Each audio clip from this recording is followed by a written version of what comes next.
You get to Hello, everybody. You get to open this time. I do. Oh, okay. I'm opening. Hooray. Hi. Welcome to Digital Hammurabi. I'm Megan. This is Dr. Josh. And this is the second live stream of today. 2 out of 3 for the whole weekend. Tomorrow we have an interview. I'm really sorry about that, by the way. I scheduled the live stream originally for Friday, which was just wrong. So I scheduled it for today, which was correct. And then our guest, Dr. Al-Rashid, emailed me and said that she was very sorry, but she couldn't make it. Could we reschedule for tomorrow?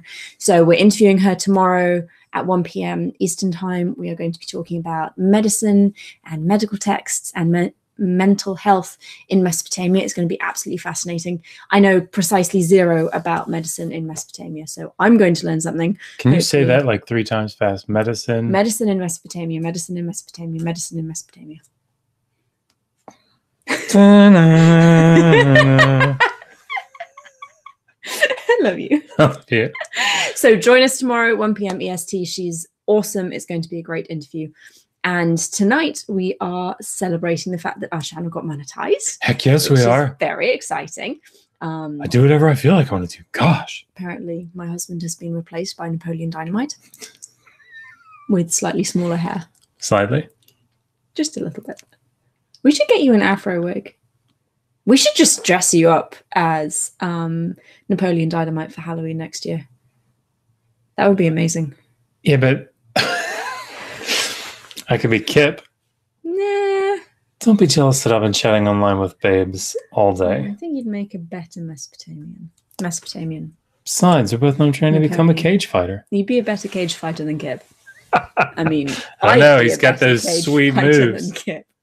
So anyway, what we're doing tonight, we are going to look at Zechariah Sitchin because we love looking at Zechariah Sitchin.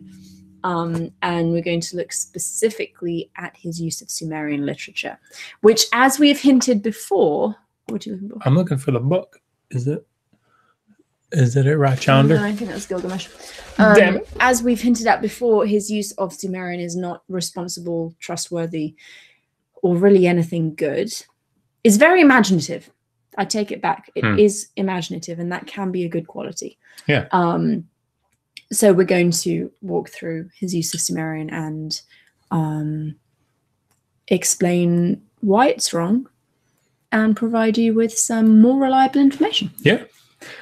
This might also be a little bit complicated because we have a PowerPoint and we're not entirely sure how to share the PowerPoint and keep us on the screen. So you may end up just with the PowerPoint. You may end up with all of it.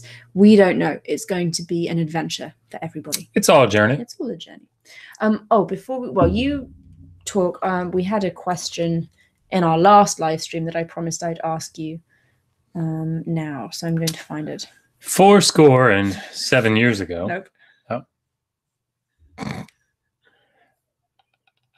I usually have something very witty to say. You always have something very witty. I don't know that that's true. I don't know that I've ever said anything terribly witty. No?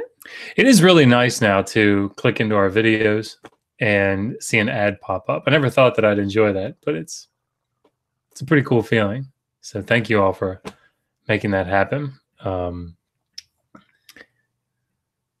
boy. Sorry, the question was all the way down at the bottom and I promised that I'd find it. No, it's good. That's good. Mm-hmm. So tonight, I guess the plan is that I've created this presentation and again, it's specifically to address 2 of the meatier chapters of, I almost feel bad saying that, but the 2 of the more linguistically oriented chapters of Zechariah Sitchin's 12th Planet.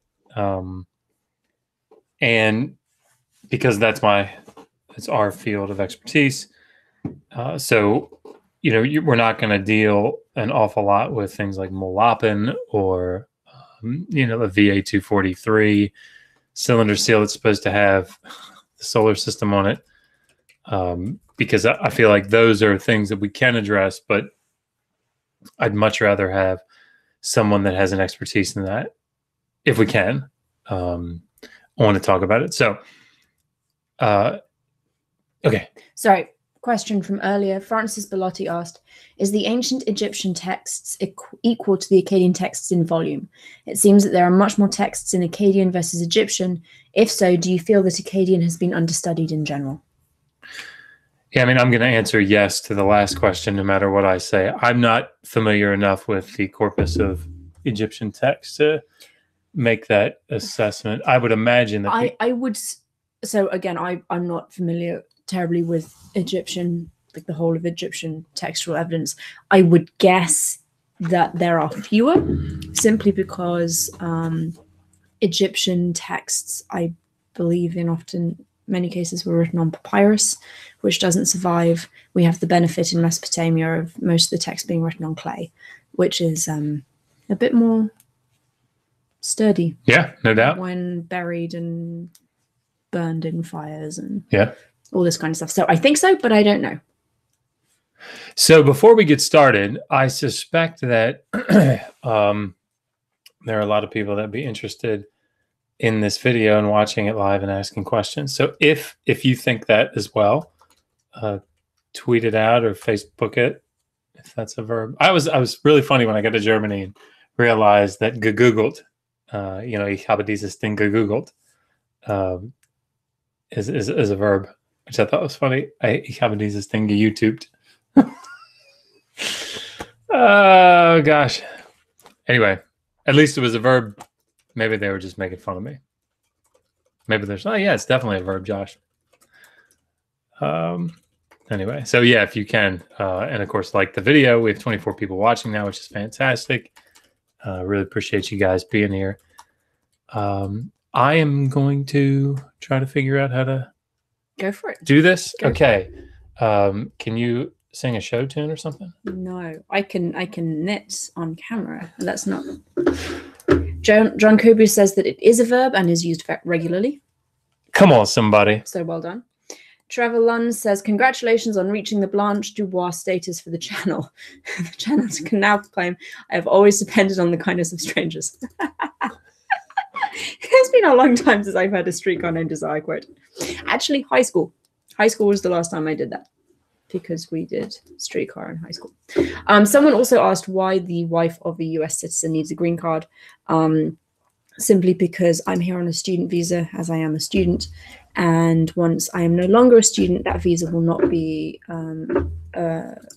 valid anymore and they can deport me. I don't particularly want to be deported. Sorry, everybody. So we need a green card. Josh is working out how to do what he's doing. I thought I'd deleted something, which is where that strange look came from. Math Magic Pagan is asking, does marriage not guarantee citizenship? Nope. And a green card isn't actually, this is a common misconception, it seems. Green card isn't citizenship. It just gives me leave to remain in the country indefinitely. Citizenship is a whole other ball game. And no, marriage doesn't guarantee it. It helps. And I'm actually I've applied for a green card based on my marriage to Josh, but they can still deny it if they want to. I have no idea if this is going to work. Well, I mean, we have...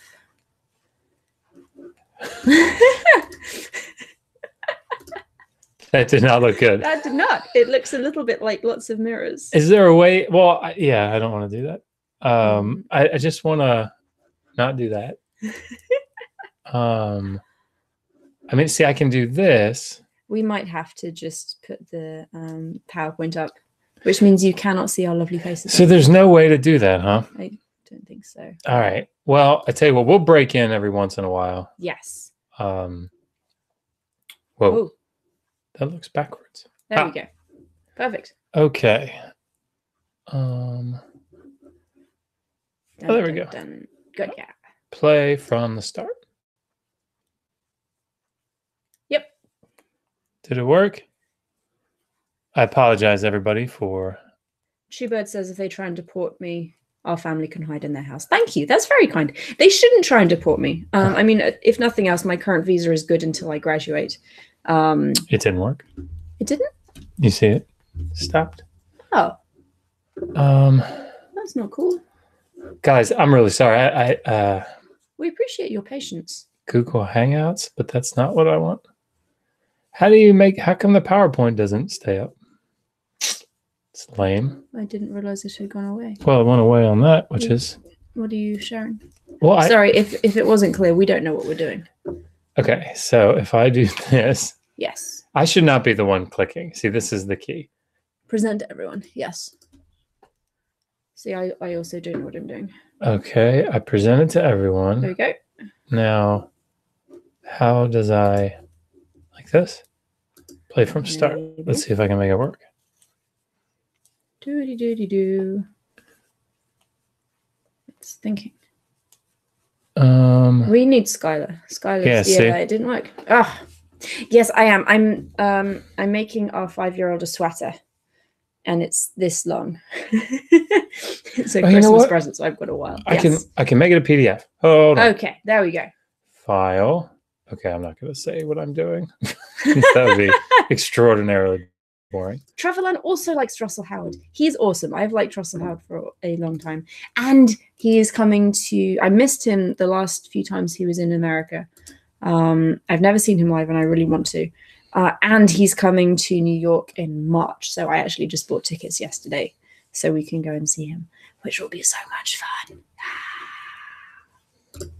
We can't take Oliver, though. I don't think Oliver would like Russell Howard very much. Well, he probably would, but it would just be loud. Ah. All right. Let's try this. I apologize. We may have worked out what we're supposed to do. Okay. Yeah, what's that look like? Present to everyone. Yeah. There we go. All right. So I know this isn't as cool. It's not perfect, but you can see it, which is the important part. Okay. Hurry. All right. So let's just go through this. The way that this presentation is set up is I'm going to try to give a brief overview, and Megan, jump in whenever you feel. I'm going to jump in now. Everybody, if you're watching and you're enjoying what you're watching, please hit the like button. If you've not subscribed, please also subscribe. We are normally a little bit more organized than this. Yes. But we have lots of fun, and we try our best to teach everybody something new. And normally I learn something new as well. So like, subscribe, share. Hooray. All right. Josh, your time. Thank you. No, that was great. All right. So Zechariah Sitchin, as you can see in the background, is the infamous VA 243. Cylinder seal. Cylinder seal. Very beautiful. Does not show the solar system. Does not. And I suppose you can't. Can you see my mouse? Probably not. Okay. So what I want to do is go through a brief presentation of his position as laid out in... They can? Yep, the mouse just came across the screen. Oh, come on, somebody. Sorry. I want to give a brief overview of what he argues in the book, and then we'll just address it point by point. So an overview here of these sections. So we're looking primarily at chapters 5 and 6. And I'm sort of organizing his thoughts for him a little bit. Sorry, that sounds terrible, but that's the truth. It's a difficult book to get through. It's rather disorganized. Indeed. So he describes the gods as ancient astronauts. Then he discusses at length the Mu. So what is the Mu? He argues that it's a fiery rocket. And then finally, he uses when humans flew to the heavens as an example. So, or several examples of this to make his point. So I'm going to make a video out of this. So you're sort of getting the dry run here, I guess. We're getting the informal, amusing version. Yes. Because you get me chipping in with amusing, witty remarks. Yes, indeed. So I'm going to open the video with sort of my background so that one of the things that I've found in researching and discussing this with people is that oftentimes the people that speak the loudest have the fewest qualifications to do so. And I guess that's true of any field. So what I want to do is make sure that everybody understands that at least to some degree, I'm qualified to at least discuss this. So this is my background. We don't have to dwell on this. So the gods as ancient astronauts. So could the gods fly? Well, he discusses the god Zu.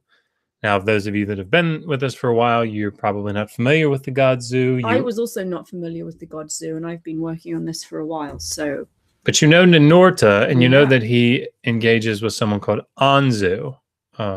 We'll discuss this later. He's depicted as a bird, so he's definitely talking about Anzu. But he uses what he says is a mu, an mu, to fly around. So even though he's depicted as a bird, it's almost like a metaphor. Ninurta kills him with tillum, which are arrows. And these arrows, quote unquote, were actually missiles that were fired into Zeus Mu, which I think is a cool little phrase. Zeus Mu. We need a t-shirt with that on. Zeus Mu. Yeah, actually, I'm down with that. So the point here is that the gods could fly, but they flew. He argues that Ninurta flew as well. Definitely Zu flew. And they did so by using this contraption called the Mu.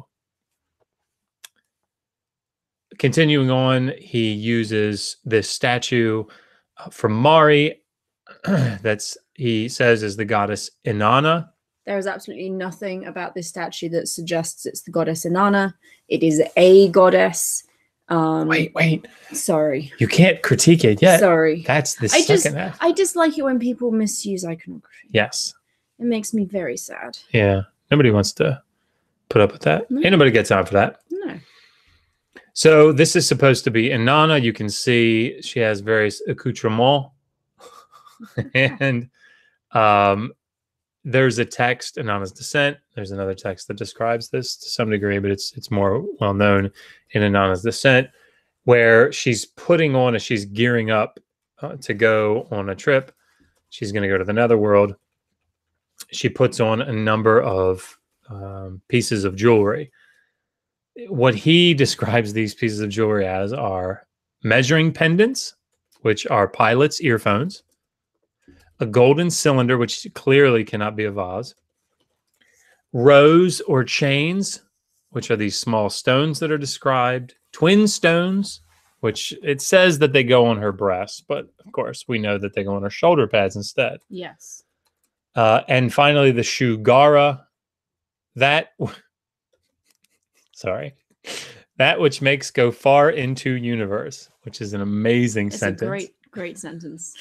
Which of course works, right? She's putting on this helmet, the Shugara. It's actually the Shugora, but anyway. Thought we weren't allowed to Sorry, no. Thought we weren't allowed to critique it yet. I apologize profusely. You should. The Shugara is some type of headgear, and it's intended to, as he argues, make one go far into universe. Exactly. Which I don't know why I wouldn't say the universe. There's no. Because he's translating Sumerian literally, and Sumerian doesn't have a definite article. All right, well, I'm gonna go with that. So Inanna and her 7 ornaments. The maze were, and if you've been with us for a while, we've talked about the maze before. But these divine powers, there's sort of nebulous things. We'll talk about it later.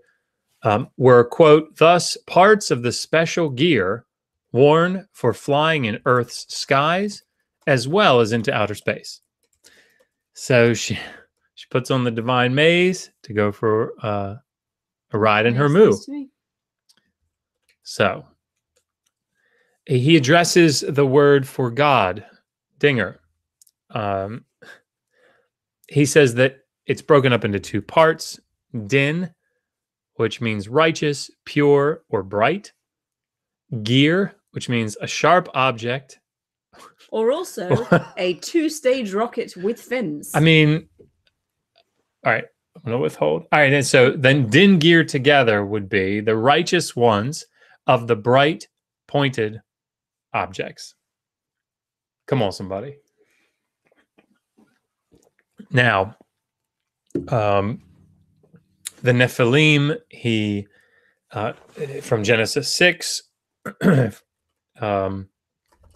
he argues that the phrase "the people of renown," the people of the shame, as a Hebrew word, shame. These are people.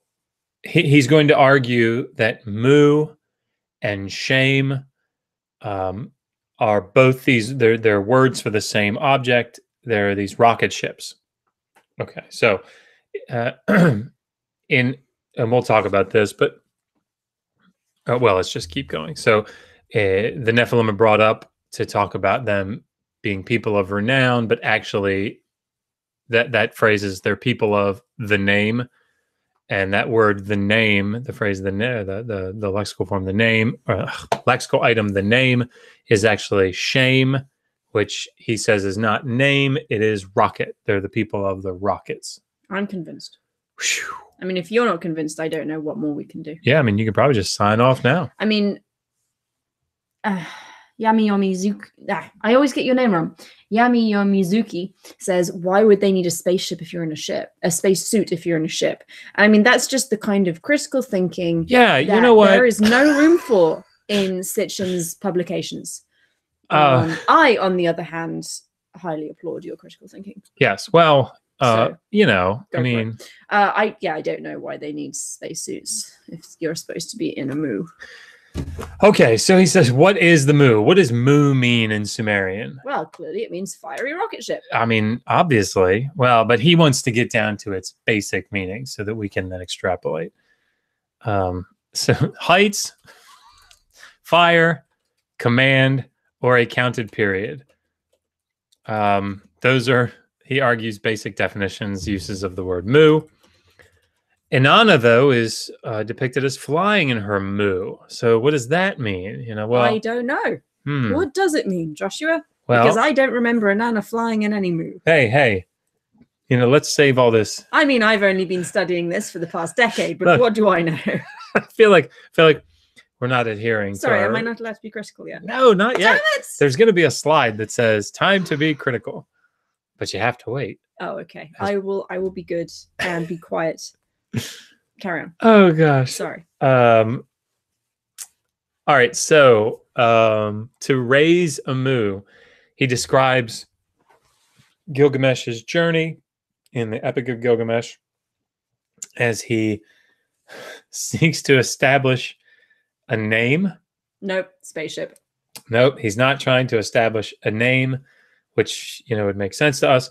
He's trying to establish a moo, which means he's trying to actually set up a moo, set up a rocket so that he can launch to heaven in it. So there you go. We're getting some great comments, by the way. When we get to the critical section, I'm just going to stop Josh and read out some of these comments because they're spectacular. By the way, if you're enjoying this, please like the video, share it out. It's only going to get better. Because he's going to let me loose, and then it's going to be hilarious. Yes. Then you will become the righteous one of the fiery something. I'm putting that on a t-shirt. I'm sorry. I'm sorry. The righteous one of the fiery rocket ship needs to be on a t-shirt. I'm down for the struggle. All right. So what is a shame? So let's just briefly review here the Sumerian word for name. I'm not supposed to say this yet. It doesn't matter. All right. So the Sumerian word for name is moo. The Hebrew word for name is shame. So he's trying to equate these. Okay. Now in Akkadian, the word for name, which again, Sumerian is moo, Hebrew is shame. The Akkadian is shumu. So shumu, he breaks into two different component constituents, shu and mu. Of course, mu you recognize. Shu, in Semitic languages, there's often what's called a relativizer, and a relativizer is it's like a relative pronoun. In Akkadian, it's Shah. There is a like an independent pronoun Shu, like he. So anyway, what he wants to do is make this that which, the one of the moo. Okay, so Shumu is that which is a moo. Groundbreaking. Yes. Well, I mean, it's inventive. Sorry. We're not being critical. I'm not. Well, I feel like that was being nice. I don't. Okay. So that which is a moo. he goes to Ezekiel 28, and if any of you are familiar with Ezekiel 28, this is well, I don't want to tell you what it is. He cites it, saying that here is this figure that is a divine figure. Of course, it's argued by some that it's Satan, and so anyhow, Ezekiel 28 has this divine figure moving within the fiery stones.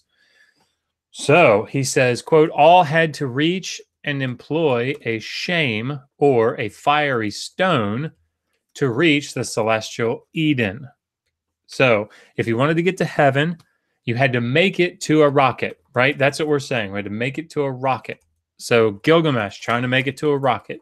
The guy in Ezekiel 28, he's using the fiery stone to make it to heaven, right? To make it to, he's got to reach it, and he's got to launch with it, launch in it. So where does one go? Sorry, we're not quite there yet. Still talking about the Mu. Characteristics of the Mu. He cites the passage in, I think it's Genesis 18 or 19. I always forget which one. I think it's 18. Where Abraham is visited by the three figures that are messengers of God or are Yahweh. And Abraham stops them and says, do not pass over thy servant. Do not pass over your servant. Don't pass over me. Well, I mean, obviously this means... Clearly in your rocket ships, don't fly over me. Yeah, so, why in the world would you say pass over? If they weren't going to fly over in a rocket ship. Which obviously they were. And also in the text, they were immediately recognized as divine beings. How?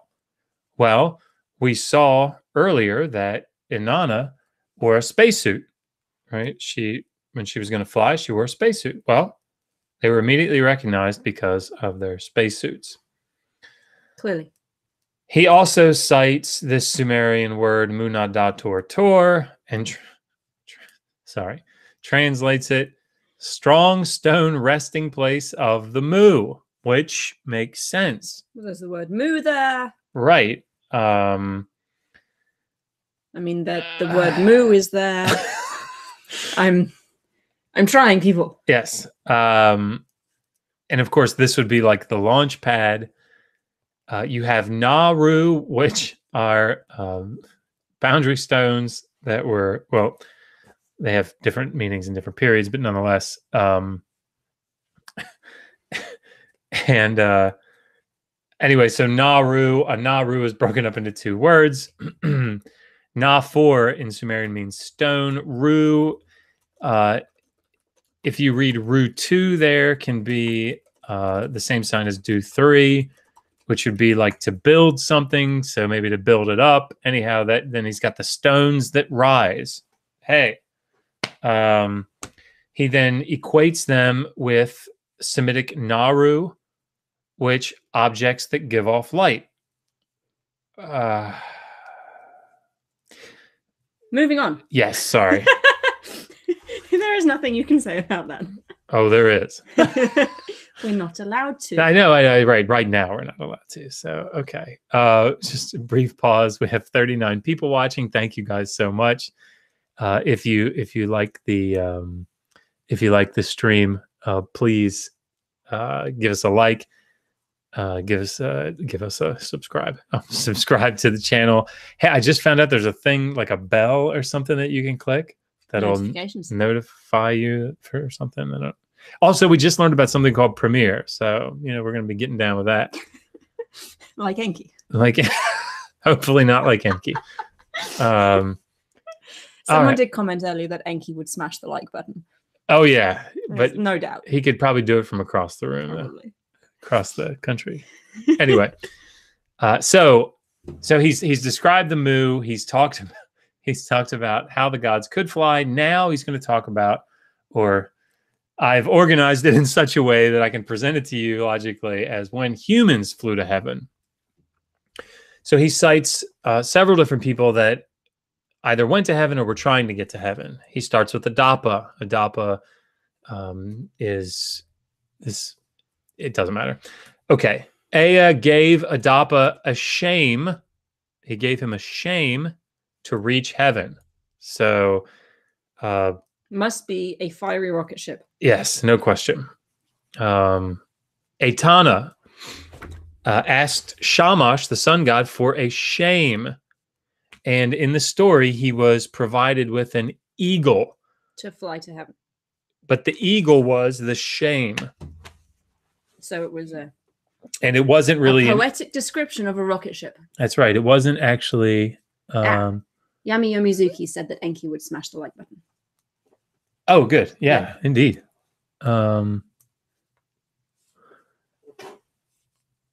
Sorry. Eagles and shames. Yeah, right. So the eagle wasn't actually an eagle. It's just a metaphor. The eagle is. We'll talk about this in a few minutes. Enki25 gave us $10. Man, thank you so much. Scholarship fund. Thank you, Enki25. That is so awesome. Amazing. So right, he said to the eagle was trapped in a pit in the story of Etana. Don't ask why, because I'm going to tell you later. It would ruin the point here. So the eagle's down in a pit, and Etana's he tries several times to lift the eagle out. This is a rocket that has fallen into a pit. So he's trying to raise it out. As rocket ships do.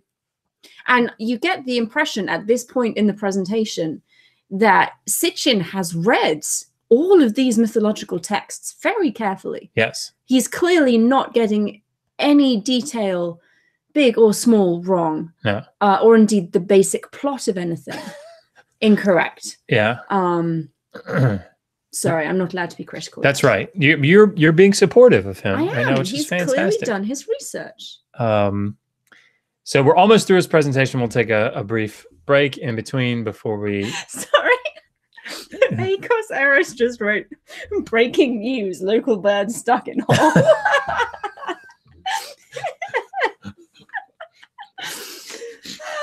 And Frozen Mud 3 asked if he could shamash the like button. That's awesome. We should just have a live stream another time where it's all of our awesome people just leaving. We need amusing puns and I agree. We also have to do some streams where we bring people into the room. Can't we do that? Technically. Yeah, technically. I don't know. You guys should float some ideas if anybody really is dying to get in here and talk. Okay. Anyway. So last section, the launching site of the Mu. Where do these rockets launch from? Well, Gilgamesh's journey to raise a Mu. It's not to raise a name, it's to raise a rocket. The Scorpion Men who guard the path that he has to take, they turn in all directions with rays. So you can tell that this is some advanced technology that's guarding a fence, obviously, where the rockets are kept because they didn't want anybody coming in there. And then finally, who's in charge of this launch area? Well, Utu Shamash obviously is, because his name respectively means he who brilliantly goes in and fiery rocket ship. So, it makes sense. Okay, so I'm going to pause for just a second so that we can maybe take some questions. How do I Aha! Hello, everyone. Look, my knitting grew. Sorry, you said look, and you reached down, and then brought your arms up. So I... Not boobs. I mean... No. But I know what I'm saying is that... Okay, well, anyway. So what questions do you have? Sorry, I'm typing. Or were there any really interesting comments that you thought? We had some fantastic jokes. Biblical History Skeptics is saying all nouns from here on out are mu. Ogo Cogita is, I assume the top half of the Scorpion Man is a man and the bottom is a scorpion. Is it ever sorry. Scorpion Man? Do we know which half is the scorpion? Because I'd assumed top half man, bottom half scorpion, but I don't know that it's described anywhere. Do we have them on cylinder seals? I think we do have some iconography. Are you okay? Yeah, sorry. Text about my grandmother. Is she okay? No. Do you need to go? No, it's okay. You sure?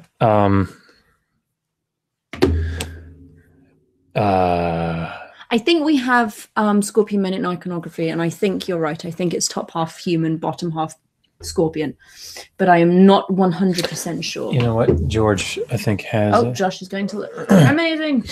Let me see, because there was some we can do that. amazing. We can do that later if you want. I don't know. Try to find something live. We had people saying that we need to do, this is a Dr. Zeus stream with Zeus Moo. All right. And Who Flew Zeus Moo and all. Sorry, did I happen to see Jesus is Lord in here? Yes, you did. Oh, that's pretty cool. He said you're not allowed to swear. And well, he said Christians aren't allowed to curse, and I said it's okay. Josh isn't a Christian, and then he made a comment about you just don't realize it. NQG5 saying that ancient astronauts needed huge earphones. Clearly, Trevor Lund says that they needed spacesuits so that they could open the ship's windows. Oh, nice. Which if it gets hot. Good logic. By the way, I just want to point out that you slipped into Piper's. They needed spacesuits. Our youngest Piper calls her swimsuit a soup. It's a bathing suit. It's a bathing suit. My bathing and she suit. has one with black, yellow, and white zigzags, and she calls it her Charlie Brown soup. Yeah, Charlie Brown soup. Brian Stevens referring to Inanna flying. Here, all this time, I thought she farted so hard her chair flew. I like Brian. Yeah, I like him. Gingercore69, they need the spacesuits for the moonwalk. Didn't you know Michael Jackson was a reptilian alien? There was a kid that was dressed as Michael Jackson at Trunk or Treat. At Trunk or one of the Trunk or Treats we went to, and that kid could do his moves. He was cool. I've never seen anybody actually moonwalk. That 12-year-old was cooler than I am. Oh, well, I mean, like, everybody's cool. I mean, that's true. Not you. I meant us. No. I was going to say us. Everybody's cooler than us, but... Sergey is upset that we do not share our Sumerian beer recipes. I think it's an amusing comment rather than yes. upset. Bonita KT, is there any word in the Sumerian language that does not mean space rocket? I told her no. No. They all. Nell C makes the point that they all mean rocket except the ones that mean flying saucer, which is a very good point. Thank you for correcting us. Which we will come up with, we will discuss here shortly. Trevor Lunn says that Shamu, there's Curly in there somewhere, so we have the Sumerian Stooges. I said the Three Ox Drivers of Adab is definitely a lost Sumerian Stooges. I could see them. Yep. See them doing Agreed. That. Sorry, I'm scrolling down because I don't want to. You should talk about our Patreon briefly. Yes. So, right, we just got monetized, but we've always had Patreon, and our Patreon. The reason that we have it set up is we have a scholarship program that we are running to send. God, I just realized how choppy I speak when I talk. I'm so sorry. You know why? Because I'm very special. Because you're William Shatner. I just don't know why I'd think about this. So, you should probably talk about it since you don't. Sure. So we have a Patreon, and actually Math Magic Pagan reminded me of this. We have a Patreon. We do not keep the money. The whole point of our Patreon is to fund a summer scholarship program for a PhD student, because PhDs are very expensive and funding is difficult to find. So what we want to do is get together $2,500 for a student to go and either go abroad to carry out a study research trip or stay home and just do research at home, because you can do a lot on the internet these days. And the idea is that we will put out a call for funding requests, funding applications in March. Josh and I will go through what we have and narrow it down to maybe 5 or 10 good proposals, and then we'll get everybody on one by one to interview, so we get a feel for what they want their funding for, what they're researching, and then everyone who contributes, that includes if you send us money on PayPal and through the Patreon, everyone that contributes will get to vote on which particular student they want to fund. Yep. So it's very exciting. And before I forget, Andreas, thank you very much for your donation. We did get the email. We really appreciate it. Thank you. If you feel like donating on PayPal, our email is digitalhammurabi@gmail.com. All donations gratefully received. Lee McGee is asking what the Sumerian word for snow is. I don't think I know. I know the Hebrew word. I can shelek, but DLJ, can you get fiery rocket ships on eBay? I want one. I don't know, but I also want one. Obviously you can't. You have to make a trip to... That's true. The Scorpion Man. The Scorpion Men who have rays. Or find the bird in the pit. Aaron Bender. A moo here, a moo there. Here, a moo there, a moo everywhere, a moo. Okay, nice. That is beautiful and brilliant. Thank you. We have the greatest audience. Yami Yomizuki, if the gods wear spacesuits, why do the images never depict them wearing anything like a spacesuit? They do, though. This is... That's why we showed you a picture of Inanna wearing her spacesuits. Oh. He also makes a point further in the book that the Apkallu, the bird-headed genie figures from the Neo-Assyrian palace reliefs, are actually wearing spacesuits. They're not people with bird heads, they're people wearing space hats. And if you take the bird head off, they'd just be a person with a regular head, which makes sense. Check 9. Someone's asking about swearing in Sumerian. There's a lot of that. Maybe we'll do that sometime, the debate. Yep.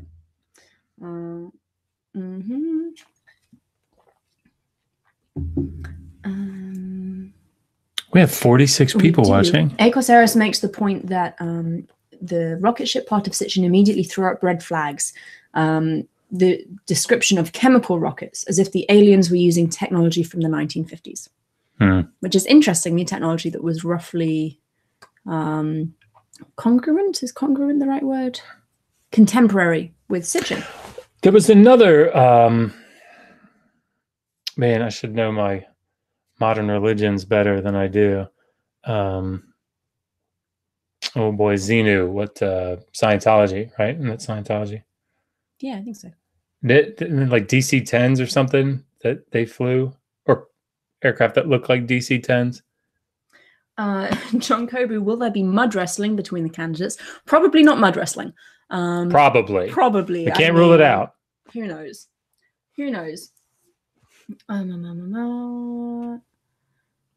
Oh, we have another super chat. Thank you. YoBoots1, $10. Amazing. That's super cool. Thank you, guys. Yes. Okay. All right. So now we're going to give you part 2.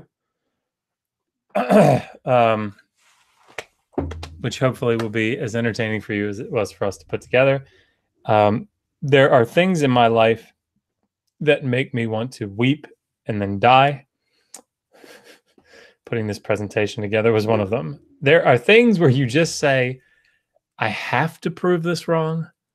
Like, do I really, like, does this actually need disproving? Yeah. Yes, it does, apparently. So we're going to do it. We're going to make a good start. Yes. All right. So please, as we go through this, questions, comments, critiques, go for it. If you disagree with us, please let us know. Okay, here we go. Back to sharing the screen. Dun, dun, dun. I did. Scipio says, no, when I ignore scholarship, I can make stuff up. Yes. Yes, you can. Yes, you can. Okay. So basically we're going back through the presentation, but just with the right information. Sorry, what I consider to be the correct information. The scholarly responsible information. That's what I think it is. Okay, could the gods fly? No. The gods Zu and Ninurta? They could, but yeah, Zu was a bird. Yeah. So let's talk about the god Zu. First of all, his name is Anzu. It's not Zu. In Sumerian, it's Anim Dugud Mushen. For anybody that's been following along in our Sumerian class, you know what Mushen is. It means bird. Like unambiguously, it's called a determinative. You put the word Mushen after the name of a bird. It tells you this is a bird. Okay. Just like you put a dinger before a proper noun to tell the reader that is a divine being. Okay. In Akkadian, in case you didn't believe me, it's written phonetically or syllabically Anzu-u. So it's not actually even written Anzu in Sumerian. It's An-im-dugud. Anyhow. Okay, so now that we've cleared that up, it's Anzu, it's not Zu. Sitchin says, quote, Zu fled in his mu, translated name, but indicating a flying machine. Well, here's what the text actually says. When Enlil was bathing in the pure waters, undressed, his crown set on the throne, he, Anzu, took control of the Tablet of Destinies. He took supremacy. Authority was overthrown. Anzu soared off and made his way to the mountain. So, a couple of things. If you've been with us for a while, you've heard this story. But this is the Anzu myth. Anzu is this ferocious bird, this powerful divine bird, and he figures prominently in both iconography and mythology. But in this particular text, he's cast as a villain, specifically to build the god Ninurta up. Okay, so in the beginning, Anzu is placed. I almost called him Zu, and I can't believe it. It's like it's frying my brain. So Anzu was placed in charge of guarding the cella of Enlil. And every day as he guarded the cella, he noticed that Enlil was, he was, in charge and all powerful. All powerful is not that, but he controlled this thing called the Tablet of Destinies. And the Tablet of Destinies is a tablet that allows you, when you speak, to control the elements, right? You control the physical universe. So when he went in to take a bath, he had to take all of his garments off. And when he did, Anzu went in guarding, as he was the guardian of the cella, he went in and stole the Tablet of Destinies. So interestingly enough, the sign Mu doesn't actually even appear in the text. What's more important is this is an Akkadian text. It's not Sumerian. Right? So it's anyway, that's important as we move forward. The use of tilum or arrows as missiles. Remember we talked about because I'm going to just say Anzu because I don't want to get in the bad habit of calling him Zu. I don't know why I keep looking over at the side chat like I can actually see it. You'll tell me if I need to stop. Mm-hmm. Okay, cool. So the tilum, remember he said that Anzu was flying around. They were doing battle. He was doing battle with Ninurta, and Ninurta defeated Anzu by shooting these, what the text says are arrows with these tilum at Anzu as he was flying around in his mu, right? So, okay. Here's what the text actually says. The mighty one, the splendid firstborn of Mami, hope of Anu and Dagon, beloved of the leader, mounted the bow with a shaft. From the handhold of the bow, he sent against him an arrow. Oh. Sorry, I just looked down and realized that actually that's quite difficult to read. Oh. Sorry. Right. Where did I leave off? Sorry. So, mounted the bow with a shaft. From the handhold of the bow, he sent against him an arrow. So, clearly, at least in the text, we're dealing with a bow and arrow. The shaft did not approach Anzu, but returned. Anzu cried out against it. Shaft that has come, go back to your thicket. Frame of the bow to your forests. Bowstring to the sheep's sinews. Feather to the birds. Go back. Now, if that doesn't make sense to you, let's talk again about the Tablet of Destinies. Excuse me. The Tablet of Destinies, the person that holds it, when they say something, things in the physical universe, obey them. So if you have an arrow coming at you and you say, shaft that has come, go back to your thicket. If an arrow is made out of like a reed or a cane or something, and it's to go back to the thicket. It's saying where you came from, where they cut you from, go back to it, right? In other words, go away from me, back to where you came from.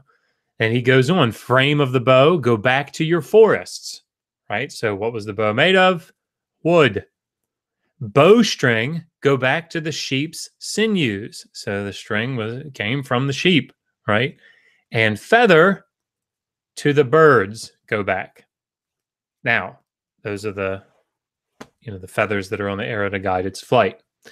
This is very important for any number of reasons. One, it's how Anzu is defeated. I think I talk about that maybe in the next slide.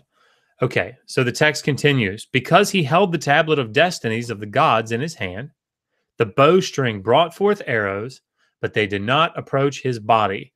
Notice there's nothing in the world in here about missiles, right? It's all language specifically talking about the bow and the different parts of an arrow that are coming at his body. Okay. What's even more comical and perhaps telling is that the word till in Sumerian, which Zechariah Sitchin has searched, means missile. The word for arrow doesn't appear in the text. Why? It's an Akkadian text. The word kanu is used, which means reed or cane or the shaft of an arrow. This is really important, everybody, because number one, if you look up here, if you guys can see my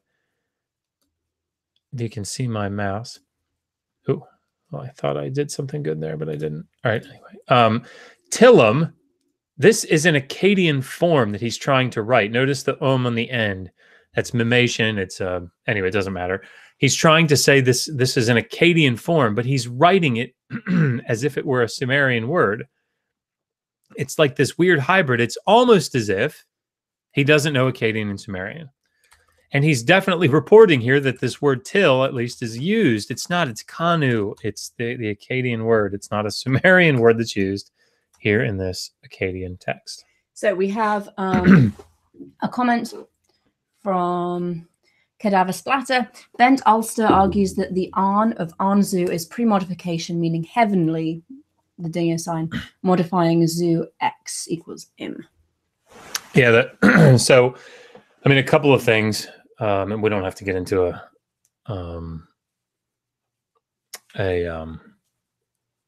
I can't think of the word. Detailed is the word that I'm looking for. Linguistic argument here. Excuse me. What we see, I think, given the makeup of the, this is going to get too detailed. Why don't we shoot me an email and we can talk about it. Yeah, that's probably the easiest way to do this. Cool. Thank you. Oh, that's why I made it that size, because. Because then you can. But wait, I can click the arrow thing. Okay. Oh. Boy, this is, maybe we shouldn't do this. Yeah, I'm sorry. Could everybody see it okay before? Okay. I don't talk about it, so let me just go back here. Damn it, what the hell? Sorry. I don't know how to fit to one page. Okay, there we go. Okay. So going back briefly just to finish this out, the whole point, that the reason that we know that this is an arrow and he's a bird, is the way the story climaxes, right? The way that Ninorta defeats him. I mean, I can't, it's so hard. Like, I can't believe I have to make this argument. Anzu, because Anzu has the Tablet of Destinies and he can speak against these arrows as they come at him and make them go back. Sorry, because of that, man, that typing's loud. No, it's good. I just start thinking about it and then I can't. No, sorry, don't stop typing. No, I'm done.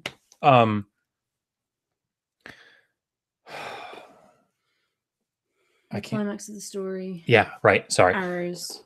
So because he has the Tablet of Destinies, he can speak and make these arrows go away from him.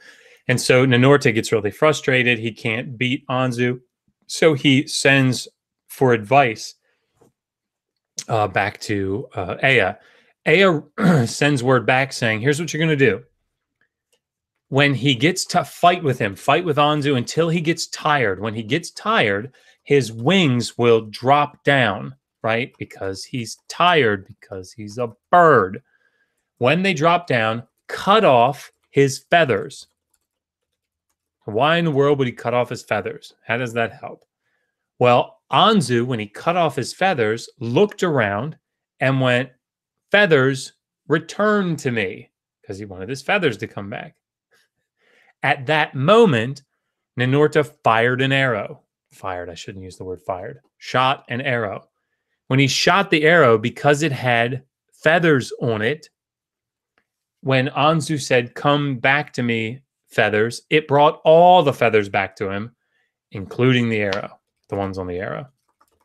So, I mean, the story is predicated. It relies on Anzu being a bird, and those being actual arrows with actual feathers.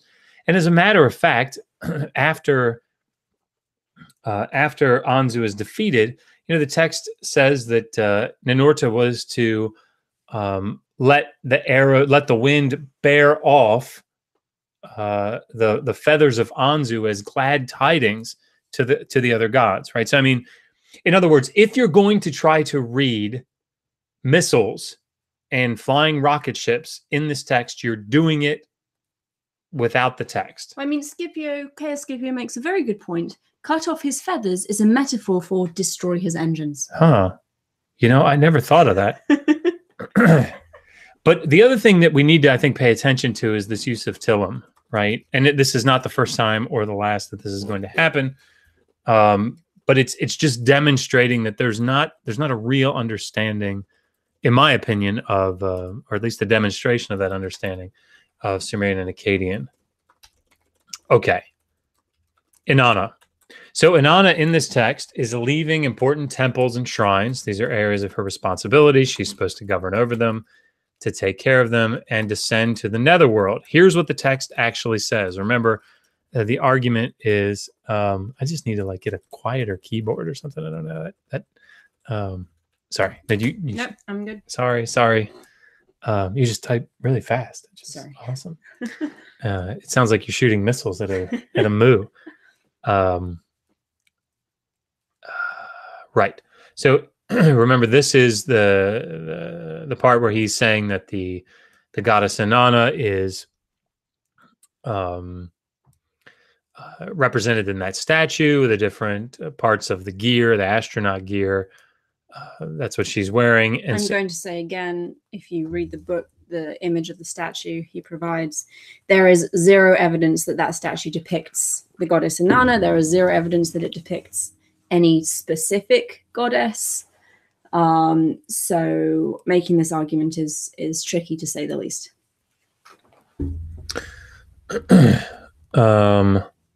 Right. So that's good. That's a good, very good point. Sorry, I was just reading the text.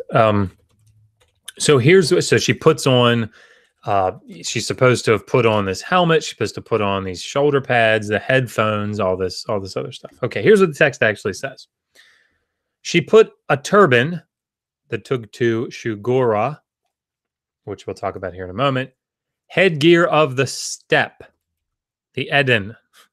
Okay, this isn't the headgear of the skies or something. It's very specific. It's the headgear of the steppe. Nothing to do with the universe. Yeah, well, yeah, and that's right. We'll actually break that down here in a minute. On her head, she took a wig for her forehead.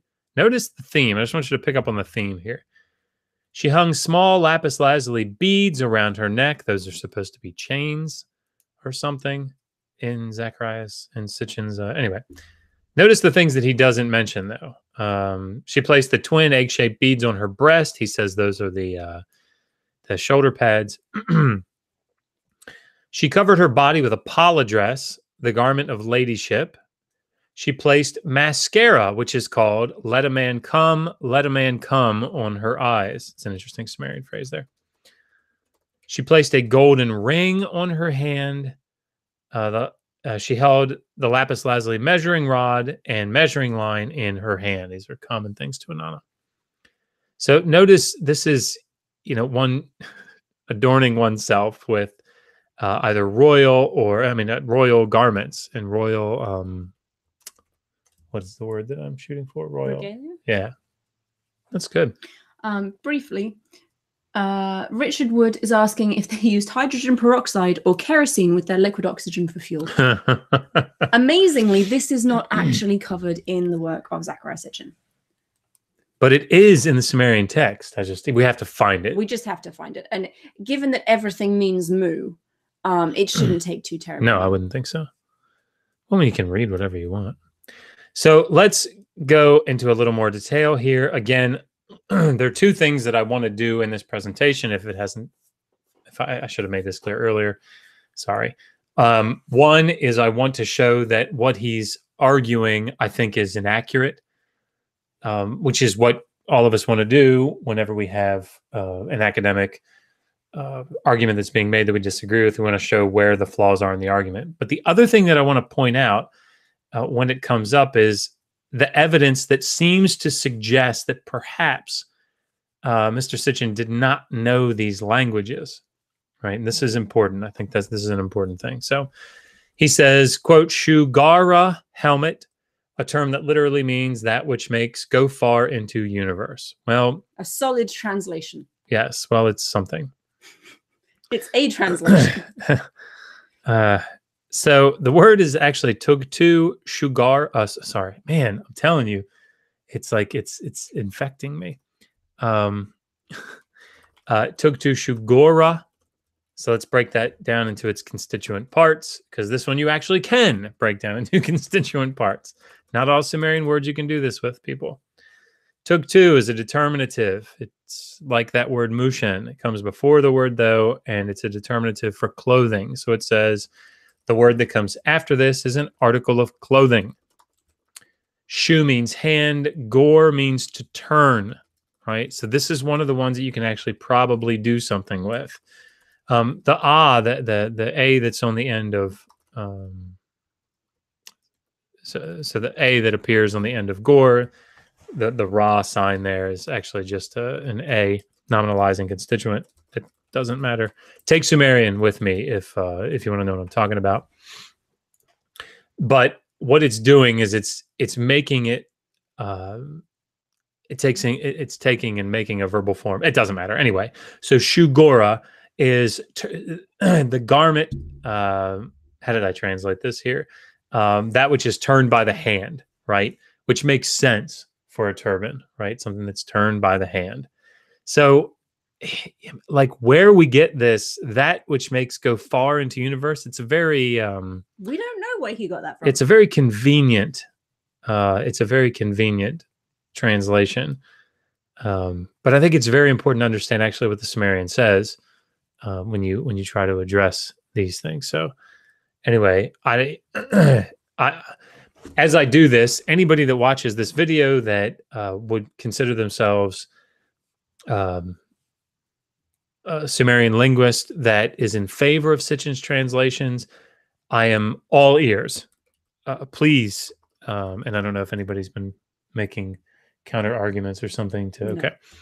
I'm actually, here. Cadaver Splasser made the point that he tried, or she, sorry, I'm not sure what your gender is, tried reading Sitchin and just became so frustrated at the fact that he clearly does not know the languages he's using to make his arguments. Yeah, it's incredibly frustrating. It is, really. Okay. Let's talk about Dinger.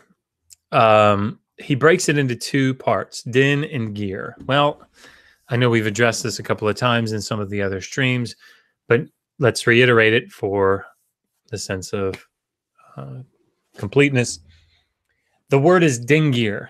So D-I nasalized G-I-R. So when you say it in English, it sounds like dinger, right? It sounds like an N and a G are separated or are separate letters, but they're not, right?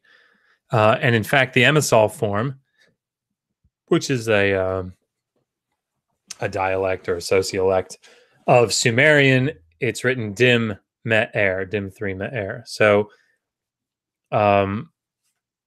you don't have two separate words, right? This is the point. You have one word. It is dinger. I can find no examples of din being used as an independent lexeme. And I'm not even, we're not even to the point of saying a lexeme as defined by Sitchin. I'm just saying as an independent lexeme, right? Now, I really think, and you're going to see this in a little bit more clearly, but I really think that because Sitchin knew Hebrew, given his background, I think that he conflated an awful lot of Semitic definitions of Semitic lexemes and sort of imposed them on Sumerian forms. Which is problematic because, Josh, they're not cognates, right? Is Sumerian a Semitic language? No, I mean, does Sumerian have any known as related languages? No, not that has been demonstrated. So, so these words that he uses to define the word din, righteous and right, this is usually associated with the Sumerian word z, right? Not din. Bright is usually dadag or mul or zalag. Now, the closest you might be able to get to bright, and this is still a stretch. It's still a stretch. Din and bright might be D5. Now, D5, it's rare, and it can rarely appear with the meaning of nabatu in Akkadian, which is to shine, right? But this never appears as a writing for dinger, and certainly not as din, right? So, I want to, anytime that we present data like this, I want to, anything that could possibly support, his position, I want to make sure that I'm honest about it. But this is about as close as I can get to trying to make din mean bright or righteous one. Okay. You have anything that you want to? I do. And this is, I can't remember if this comes up later in this presentation. And I know we've covered it before, but my main problem with Sitchin's argument about the word dingir is that dingir is never written using two signs. That's correct. It is a single word. It has two syllables, but it is a single word, and it is written using a single sign, not using two signs. That's correct. This is a fundamental misunderstanding of how Sumerian works. Yeah. Yeah, you're right. Absolutely. Okay. So the Nephilim, sort of a brief excursus here, which I think is fitting for the Nephilim because I think it's being used as a parenthetical phrase here in Genesis 6. But because he talks about it, I want to briefly talk about it. So the Nephilim in Genesis 6, 1-4, there are two groups of people, I think. I would argue that there are two groups of people that are being mentioned here in Genesis, the early part of Genesis 6. The sons, and they are distinct. The sons of God, B'nai Elohim, and the Nephilim, right? The fallen ones. Okay. Now, there are several interpretations, mainstream interpretations for the sons of God, that they are angels, that they are early rulers, or that they represent members of the godly line of Seth. We're not going to go into which one or the evidence for each of these. It's not terribly relevant here. The Nephilim, however, appear in a parenthetical phrase in the Hebrew text. And I think it's there, and of course, I'm not the only one that holds this opinion. They're telling the reader more information about the time in which the early this section, early section of Genesis took place. So, in other words, when all these things were taking place, also the Nephilim were in the land, right? So it's trying to, in the mind of the reader, narrow down when these events took place. It's sort of like, Jimmy asked out, Sarah during a very prosperous time in America's history. This was when Ronald Reagan was in office, or this was when Barack Obama was in office, right? There's not an equation between Jimmy and Sarah and Barack Obama. That's a parenthetical phrase that's being used. Jimmy and Sarah dating is not a direct result of Barack Obama being in office. It's weird, right? Or they're not even the same people. Okay, so that's sort of just to kind of, because he mentions it, I want to sort of clarify my position on that, and not just mine, obviously. But the men of the shame, so these men of renown, right? that are mentioned there in Genesis 6. What are they? Are they really men of the fiery rocket? Let's take a look. What does mu mean? Well, he argues that it means heights, fire, command, and a counted time. Really, only the last one of those fits in any way, right? The word actually means name, a text, or a year, right? It can be used in any of these ways. So, to raise up a name, that be like somebody's reputation or somebody's remembrance. That's not the right word that I want to use here. I can't think of the word. And my reputation works. Yeah, but you mean to remember them after they that's right. die? Yeah, what's the word that I'm not coming up with? I don't know. Yeah, that's all right. Briefly, we've had some development on the discussion on the fuel used by beautiful rocket ships. Cadaver Splatter thinks that they must have used their minds. And DLJ says, why use their minds? Why not use the Tablet of Destiny? Which, I mean, both are good points. I don't remember how he interprets the Tablet of Destinies. It's probably like a control panel or something. Suppose it could be a penis. Sorry. It's been a while since we've used that word, so I thought I'd throw it in there. All right. And please interrupt me anytime you need to. Okay. So it's used as the word name. It can refer to a text.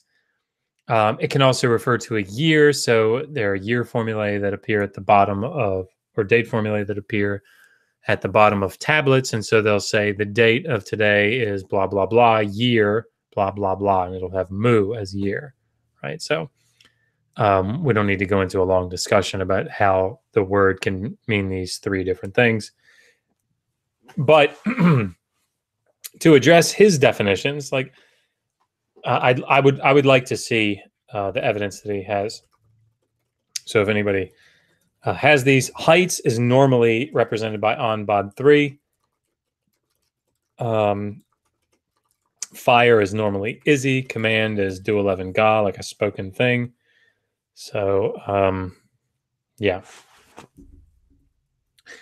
Inanna flies in her mu. He uses a text that he calls see this, and I know I've said this in another stream or two, but very rarely does he ever actually cite the text itself, right? Give you any type of citation.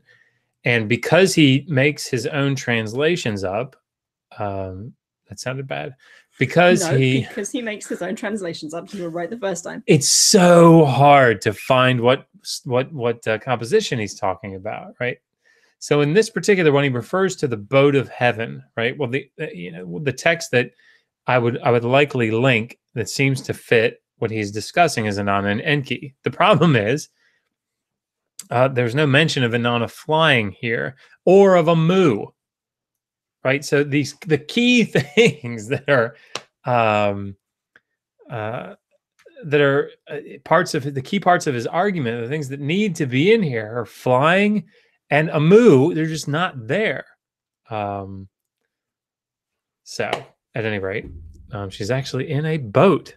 So Gilgamesh and going to raise a mu, right? The text, by the way, says Gilgamesh wants to raise up a name, right? He wants to raise up a name to be remembered by. Which is completely in keeping with the theme of the entire Epic of Gilgamesh, which is the hero's search for immortality. But what he specifically says is he says, I want to raise up my name and the name of the gods. Aaron Bender makes a very good point that anything can be a mu. I mean, you're right, Aaron. We're being too critical. Yeah, here. Sorry. I mean, because everything is a mu, really, Sitchin has to be right. Yeah, I agree. I should just be quiet, frankly. So, but the fact that he's going out to raise up his mu and the mu of the gods, I think it's problematic for this interpretation, right? Of him going out to set up a rocket ship to get to heaven. What in the world does he need to do that for the gods for? Anyway, okay, but that's the least of his problems. So he cites at length this dream There are two dreams, actually, that he cites. One is a dream of an object falling from heaven, and he says that this is a rocket ship. What is it really, a rocket ship? Well, here's what the text actually says. "O mother, the dream that I saw in the course of this night, the stars of heaven appeared before me. Like lumps of rock from the sky, they kept falling towards me. I picked one up, but it was too much for me. I kept trying to roll it, but I could not dislodge it." He's saying, see, this has got to be like a fuselage or something. Yep, it's a rocket ship. Can't be what it says it is. "The land of Uruk was standing around it. The land was gathered about it. A crowd was jostling before it. The menfolk were thronging about it. They were kissing its feet like a little baby's. I picked it up." Skipped the line there. "I loved it like a wife, and I caressed it and embraced it. I picked it up," so now he can pick it up, "and set it down at your feet. And you, mother, you made it my equal." Who is this? A rocket ship. It's a rocket ship, clearly. "Wild Cow Ninsun was clever. She was wise. She knew everything. She said to Gilgamesh," well, here's what this means. "A mighty companion will come to you, the savior of his friend." This is Enkidu, ladies and gentlemen. Duh. "He is the mightiest in the land. He has strength." What is his strength like? It's as a rocket ship. If I say it enough times, I'll be right. Maybe. "He has strength. His strength is as mighty as a lump of rock from the sky." What fell from the sky? "Like lumps of rock from the sky, they kept falling toward me. I picked one up." So he's got strength. I mean, besides the fact that Ninsun is saying, here's what your dream means. I mean, apart from that, if we leave that aside, I mean, the text is making it very clear that the companion is equated with this thing that has the strength like the thing that fell from the sky. And guess what? You'll love him, Enkidu, like a wife. Hello. I'm getting ready to point at the screen with my finger, which doesn't really help anybody out there. "I loved it like a wife. I caressed it and embraced it," caressing and embracing it. Okay. Anyway, "He being mighty will often save you." This is Enkidu. That's it. Okay. This is it's not a rocket ship, a fuselage falling from the sky. Gilgamesh. Again, so if you're going to read fuselage, if you're going to read, whatever kind of a spaceship falling from the sky, you got to do it without the text. Or you have to do it in spite of the text, I suppose. All right, Gilgamesh going to raise a moo. He has another dream, several dreams actually, as he goes off toward the cedar forest to fight Umbaba. What about the dream about the rocket ship taking off? This is going to cause problems for him later, though he may not have realized it. But let's look at it anyway. "My friend, I have seen a third dream, and the dream that I saw was completely confused. The heavens cried aloud while the earth was rumbling. The day grew still, darkness went forth, lightning flashed down, fire broke out, flames kept flaring up, death kept raining down. The fire so bright dimmed and went out. After it had diminished, little by little, it turned into embers." Well, this isn't the only dream that he has. And even if you want to... That is a rocket ship. Even if you want to try to read this as a rocket ship and not a storm, if you look back at his second dream, "My second dream surpasses the first. In my dream, my friend, a mountain, it threw me down. It held me by my feet. The brightness grew more intense. A man appeared, the comeliest in the land. His beauty, from beneath the mountain, he pulled me out, and he gave me water to drink, and my heart grew calm. On the ground, he set my feet." Each of these dreams that Gilgamesh has are interpreted.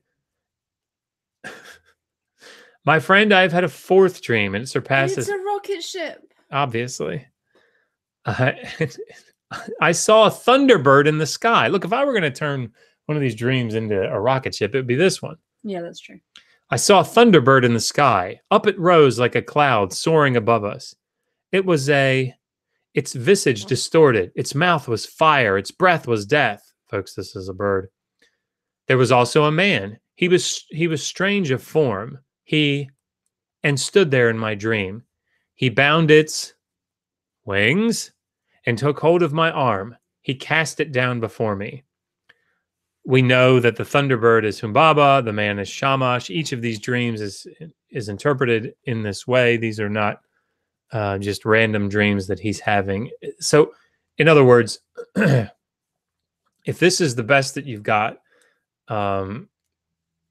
it's number one, it's problematic in the text itself, because you have to assume that it's a rocket ship there, but they're speaking about an actual bird here. It doesn't work from its internal logic. But the other thing is, it's going to pose a problem later for his interpretation. Do I need to take a pause? No, okay. we're good. Although, do you know, random question, do you know when Labat was originally published? Oh, 20s, I think. Yeah. I can look. How come? Do we have the original on there? Mm-hmm. I'll look it up. Oh, okay. We're trying to work something up. And I always want to pronounce Labbit. Labbit. I mean, you can do that. I would not necessarily recommend it. All right. So what is a shame?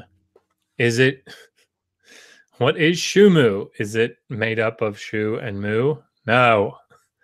And I know that Michael Heiser has dealt with this. I don't remember what his argument is, but I suspect it's probably very similar to this. The Akkadian word Shumu is cognate with the Hebrew word shame.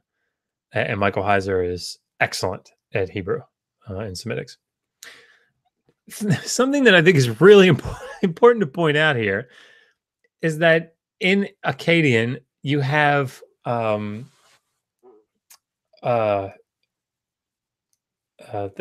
can't remember the word. The case endings. Case endings? I'm trying to think of some declension.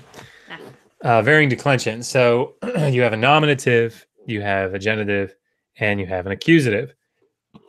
And of course, what those things mean: nominative is the subject of the sentence, accusative is the object, and the genitive is like of. We use word order to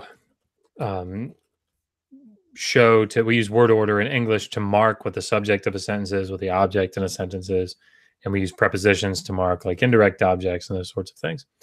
They don't do that in Akkadian. They don't do it in Sumerian, or at least they don't only do it that way.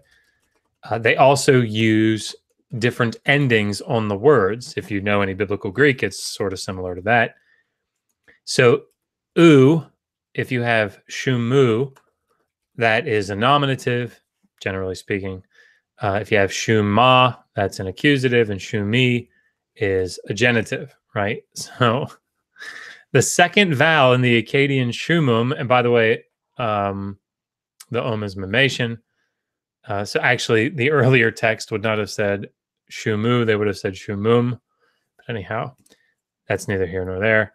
The second U vowel in Akkadian shumum has nothing to do with the word mu in Sumerian. It is simply the vowel that is used to mark the nominative singular case ending. So you will often see shumi or shuma. Right? So if this is the case, ma2 is a boat, so maybe shuma is the one of the boat. Maybe. Or it's total bullshit. Or probably not. Cadaver Splatter likes your pronunciation of Labat and now wants to hear your English accent. I'm trying to think of something that I could say. Oh, I know what I could say. When I flirted with Megan early on, this is what I said. Sausage and mash, bubble and squeak, toad neo, fried fish, and one thing at all. I'm afraid you'll find no fried foods here. No fried foods? How you keep your health? I was instantly won over. Yeah. Mainly because I'd never met another human being that I wasn't related to who had watched Bed Knobs and Broomsticks before. Come on, somebody. Step in time. Okay. All right. So I think that sort of takes care of Shumu. That's nonsense. Ezekiel 28, and the shame used to get to heaven? No, this passage speaks metaphorically about the king of the city of Tyre and has nothing to do with movement from the earth to the heavens. Secondly, the word shame is not used in this passage. a little bit like the word moo and the Anzu bird. Yes, a little. The fiery stones are the Avnei Esh, and they have nothing to do with a name or a rocket. Okay. If you want to know what Ezekiel 28 is about, maybe we can do a study on that at some point. Okay, anyhow, so nonsense. Characteristics of the Mu. This is where Gilgamesh's second dream, or the what? Cadaver Splatter just asked if we're part of an anarcho-syndicalist commune, and is there lovely filth here? There is some lovely filth. Whose castle is this? We don't have a lord. Oh my gosh. And TLJ is taking offense at the cultural appropriation just performed. This is strange woman lying in pines, distributing souls, no basis for a system of government. Supreme executive power is mandated by the masses, not by some vastical aquatic ceremony. I mean, if I went round saying I was emperor because some moistened bint involved a scimitar on me, they put me away. Now we see the violence inherent in the system. I like the term moistened bint there. It's always made me smile. Oh, gosh. Sorry, everyone. No. All right. So this is where Gilgamesh's dream, being interpreted as a rocket ship takeoff, is going to kind of come back and bite him. Abraham and the three visitors. So first of all, this phrase where Abraham says, do not pass over, right? Okay, it's the same phrase that's used in these two passages. Just to put this away as even a potential argument. 1 Kings 9:8. This temple will become a heap of rubble. All who pass by will be appalled and will scoff and say, "Why has the Lord done such a thing to this land and to this temple?" Either these people are passing by in a rocket ship, or very quietly, right? Or that's what the verb intends. 2 Kings 4:8. One day Elisha passed over to Shunem. In a rocket ship. Maybe. But maybe not. Probably not. Now, my question when I read this was, well, how did they appear suddenly before Abraham? In a very quiet rocket ship. If they were flying a spaceship that was apparently very loud, according to Gilgamesh's dream. Also, something else I just find interesting, not that I consider this argument to be terribly like useful, but why'd they have to wash their feet in both places? Sorry. Anyway. By the way, Inky do 5 farts in your general direction. Your mother was a hamster and your father smelled of elderberries. Now go away or I shall taunt you a second time. Sorry. We're going to get demonetized, I think, for this. No. It's a parody, maybe. No, it's all good. I doubt we're reproducing enough of Monty Python to be demonetized for copyright issues. Good point. Okay, characteristics of the Mu. Remember this phrase? Sorry, he doesn't call it a phrase. He calls it, what does he call it? I guess just a whole sentence. Tor, strong stone resting place of the Mu. By the way, I think he's reading Tor incorrectly. I can't find this phrase in the Sumerian text. But if we're very imaginative, which we should be, we can try to do this. Na4 is a stone. Of course, we know what he thinks a Mu is, so we can see stone anyway. Da means a side. A side can sometimes be, it's similar to the sign for Atu, which is arm, which can also mean strength. Maybe we can get it with that. I don't know what to do with Tor. Anyway, the point is, this is a verbal form. And if anybody has been taking my Sumerian class, they've already been laughing since they saw this. Mu is a conjugation prefix. Na is the dative, third person singular. Da is with, it's the comitative. Again, I think he's getting the verbal base wrong, Tor. But at any rate, this is a verbal form. So making it a noun like this, it's very strange. Yeah, it's very strange. By the way, Cadaver Splatter says they'd obviously engineered quiet space rocket ships because they'd learned to travel interstellar space already. Compared to that, a quiet rocket ship is a marginal achievement.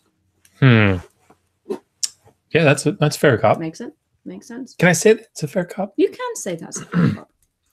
DLJ says an American quoting an Englishman pretending to be a Frenchman. This is too much for a Sunday morning. We aim to please. Oh, gosh. All right, we got to be getting close here. We are. Characteristics of the Mu. Naru, stones that rise. We already talked about in an earlier slide how you might be able to sort of try to get that. The problem is that these are boundary stones, so they're rocks that are set up. So they can. Most of them, I think, I got to go back and read Brinkman's. Is it Brinkman's article on this? I mean, Brinkman's book on the Naru. But there was a later book written by. I can't remember the woman's name, either, which is awful because I had to read it. Yeah, but anyhow, Narus were arguably boundary stones that were set up at at the borders of property, but they were also set up in the temple. Probably more of them in the temple. I'm not sure. They were also called kadurus. And the problem is that they don't simply refer to those, right? Like Hammurabi stele is referred to as a Naru. So I think it'd be difficult to argue that Hammurabi stele that, we have was a rocket ship. The thing that bothers me, though, more than this, is that he seems to be confusing light or objects that give off light with Hebrew nor or ner, which means light. And again, Sumerian is in no way related to Hebrew or any known language, but it is not related to Hebrew. So drawing these kinds of comparisons is fallacious. Yeah, it's just tipping his hand, I think, to me. These are things that I noticed. Okay. Adapa. Oh, yeah, we must be getting close. You guys can see it because we're on page 34 of 38. When humans flew to heaven. So Adapa, Ea gave Adapa a shame to reach heaven? No, here's what the text says. And I just cited Foster here. Sorry about that. I know that's not the most scholarly thing in the world to do. I should be citing the actual tablet, but whatever. I want you guys to be able to look it up. He brought him along the road to heaven. He went up to heaven. That's what it says. There's nothing in the text about a shame or a shumu or a vehicle to get to heaven. Etana asked Shamash for a shame. And it's so clear what this text means. He wants a baby, right? He wants an heir so that his name will live on. Okay, anyway. He argues that... anyway. He asks Shamash for the plant of birth, right? He's unable to have an heir. He wants a plant of birth. Shamash tells him to find the plant of birth, not a shame or a shumu, in a pit. Now, the story, just so that everybody knows what's going on, the story starts off, or early in the story, you have an eagle and a snake, and they both live in the same tree. The eagle up in the branches, the snake lives down on the ground. And I have a cat climbing on me. I don't know why. And the eagle, they make an agreement. Hey, we're going to help each other survive and help our young survive. So when the eagle would go out and kill something and bring it back, he'd share the food with the snake and his young, and the snake would do the same thing. Well, one day the snake went out and to do some hunting, and the eagle came down and ate the snake's kids, right? Well, they'd sworn this oath before Shamash, who is the god of justice, the god of oaths. And so the serpent, the snake, pleads with Shamash for justice, and he gets it. The snake, the eagle ends up in a pit. So Shamash tells Etana, go to this pit. You'll find this eagle in there, and the eagle will fly you to heaven to find the plant. You'll go find means to find the plant. So to Sitchin, the eagle was actually a rocket. Remember, I talked about that, how they had to try to help him get out of the pit. And of course, because a rocket's really big, it failed a couple of times. No, the eagle, who talks, by the way, in the story about how he speaks a bird's language, so he's going to have trouble talking to Etana. says to Etana, "Come, let me lift you up to heaven. On my chest, place your chest. On my wing feathers, place your hand. On my side, place your side." And there's a good recent translation of this in Harvard's Mesopotamian Cosmic Geography. But anyhow, furthermore, on the way to heaven, Sitchin says that the eagle, which he says is a rocket, reverses course and plunges down to earth. Well, what actually happens in the text is The eagle's a dick. and the eagle's kind of a dick. And I'm sorry if Jesus is Lord is still in the chat. And I don't think so. I haven't seen him for a while. Hate to bother people with my use of profanity, but on the way up, I mean, it's actually very important to cosmic geography, Mesopotamian cosmic geography, because he describes their flight up, and he talks to the eagle and says, and actually the eagle talks back, and they have this discussion about, look how the land is getting smaller and the water rings around or in circles, or but as they go up, everything gets smaller because they're going further away from it. And Etana gets so scared that he says, take me back, we're way too high. And instead of just taking him down, he drops him and then swoops down and catches him, and then drops him again, and then swoops down and catches him, which to a guy that's terrified of heights, that's a pretty dickish thing to do.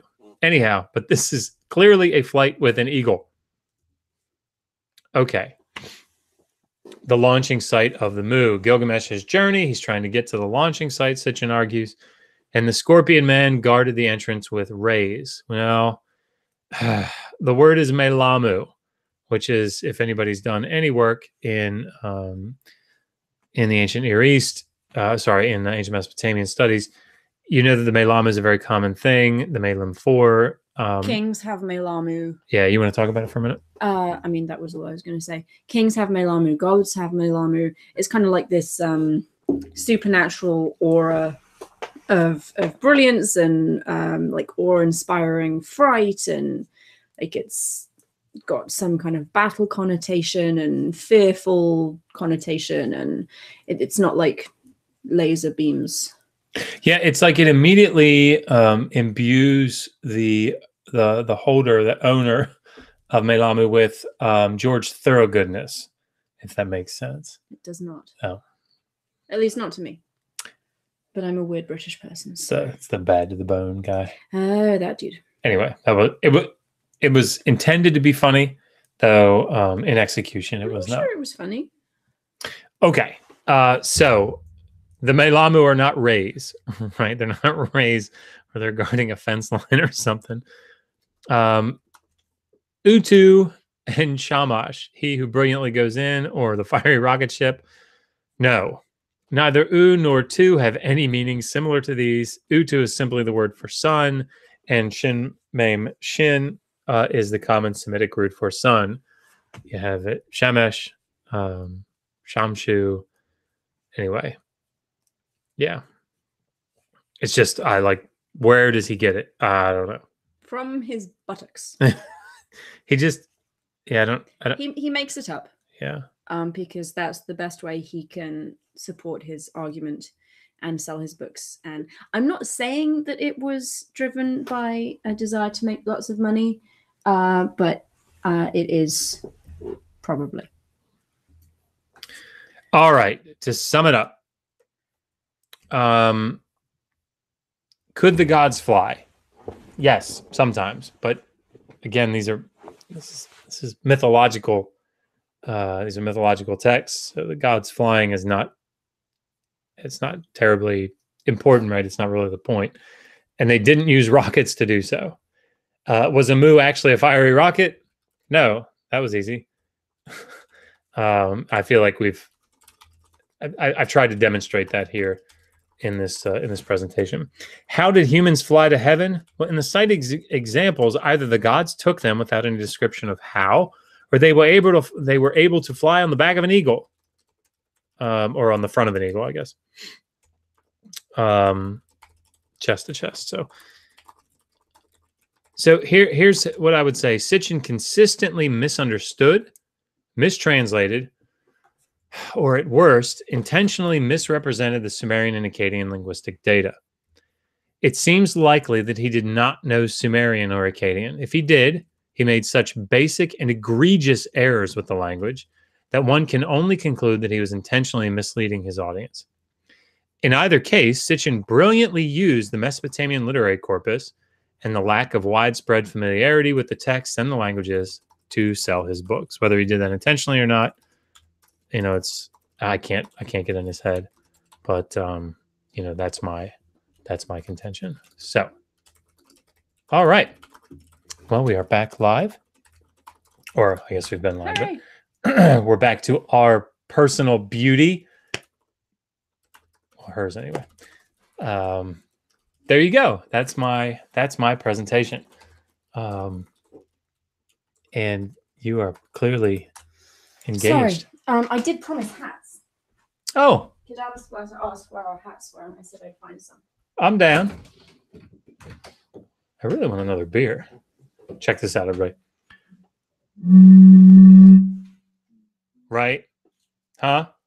It's pretty awesome. Maybe not. I don't really know. Are there any cool comments or questions that we need to engage with? Whichever one you think would be the most beautiful. I think you wore this one last time. Oh, yeah. Is this how you feel like part of the Newsies? Cadaver Splatter is asking about Kadurus. Do we have a video on Kadurus? We do. It's not terribly long, though. Huh. It was a daily data. There is. And I can't find that. He looks so beautiful. NKG5 wants to know if you want to be in the Jug band, his Jug band. Wow, yeah, definitely. If I try really hard, look. Don't think that's good. Oh, the mic's just not strong enough to pick it up. It's really beautiful sound, though. That's clearly the problem. Who was it who wrote the Kaduru book? I'll find it. Hold on. No, you talk about things. I'm going to. No, it's all right. It's because I haven't read it too. I'm terrible about remembering names. It's a German one. Oh, we're thinking of different books. Oh, we are? Yeah. Okay. Carlos, 2014? No. Okay. But we're thinking about different books. Yeah, but that's actually this one was sorry, you should talk about yours. Sorry, Anunnaki, the one I don't understand what you mean by footing stones. This one, Slansky. Oh, Slansky, right. Do you mean the stones buried in the foundations of the temples? I think that's what you mean. I'm not entirely sure. Josh does look gangster. Oh, word. Cadaver Splatter, how would you define the difference between Naru and the Kadurus that arose during the Kassite period? I don't know enough about it, to be perfectly honest. Yeah, it's been 6 years since I guess it's been 6 years, 5 years, 6 years. No, it can't be that long. 2012. What's that? A while. Yeah, it's been a while. We can definitely do a video on that. I don't think it would be responsible for us to try to comment on that here without rereading. Without doing some more research. Gingercore 69, what would be a good source on gods that are related around the world? Either because they are similar or were syncretized. I don't know. You got like a Myths and Mythologies 2-volume set, don't you? Yes, but I've not read it. And I think it's in French. It's hot up in here. I don't know anything about gods from all around the world. Just Mesopotamia, Black and Green's dictionary of gods and demons is very reliable. I do know that all around the world statues crumble for me. They do? Oh, that's cool. Who knows how long I've loved you. I'm going to go and find those volumes. Could we turn the air conditioning down a little bit? Sorry.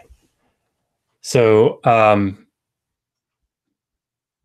now I have to come up with something to talk about. I have been reading the side chat also. I don't know what you guys are talking about, but this has been fun. We have 42 people watching. This has been pretty consistent. I mean, you can see it like on the screen how many people are watching and how many likes. 34. Man, you guys are fantastic. I really, really do appreciate this. I have this on the topic of gods and syncretization. I have this. It's a 2-volume set. It's kind of like an encyclopedia, and it focuses specifically on myth, but it has an awful lot of information about gods, and it is like it aims to cover most of the globe. You could probably look. No, this would just be ancient Near East, so it wouldn't be around the world. The Context of Scripture 3-volume series. So that would at least get you like Egypt, which is the whole ancient Near East. And Cadaver Splatter says that he loves this channel. Thank you. We're glad to have you. Indeed. Glad to have everyone, actually. This has been a lot of fun. Well, if you have questions. Nell C has a question. How do you know how shame is pronounced? The Hebrew word? Sure. Yeah, pronunciation of ancient languages is actually can be somewhat complex. Of course, what we're saying is often a representation of the Masoretic pointing, if that's what you're asking. That being said, you certainly don't have to. I'll tell you, probably the best way to explain it is to explain how we go about figuring out how Ugaritic should be pointed.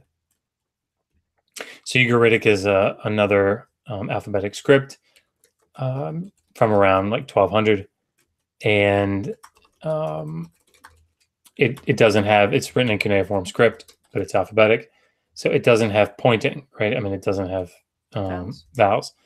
So, when you're in and I'm in no way a Ugaritic expert, but when you're in Ugaritic class, the first half of what you do is just try to figure out which vowels go in between the consonants. And the way that you do is you compare it to other Semitic languages, right? So pronunciation is not a straightforward thing. It's not like there's a key, a guide somewhere. You use other languages, use proper nouns. Those are big because proper nouns tend to keep their pronunciation through to different languages. So if you can identify the sound that one language produces, you can kind of get close in the other. It's actually a somewhat complicated thing. So. Sorry. What else we got? Providing textual references. You see how that works, people? When we say something, we try to back it up with a citation. Any of the Sitchinites that are listening that want to defend their position, this is what's useful. You don't, as Dear Sitchin has done, just provide a translation and don't tell them what text it's from. Traditionally, you give a text.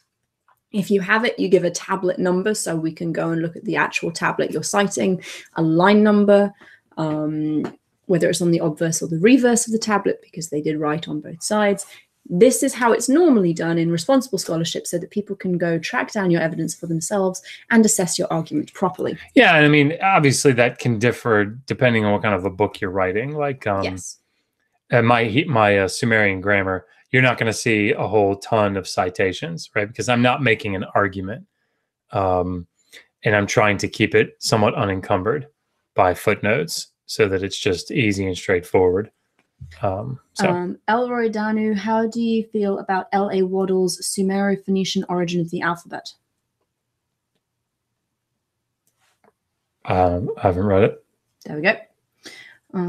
But I'd be willing to put it on the list. Cadaver Splatter, I only know Masoretic pronunciation. How much does it differ from ancient Hebrew?